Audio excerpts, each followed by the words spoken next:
This is at Yaruga, November the 21st. A little bit later than what we had this big storm last year, but it's bucketing down. There's the old tennis court.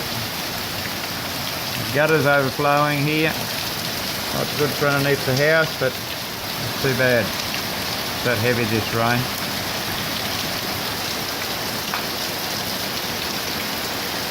Very, very good to see.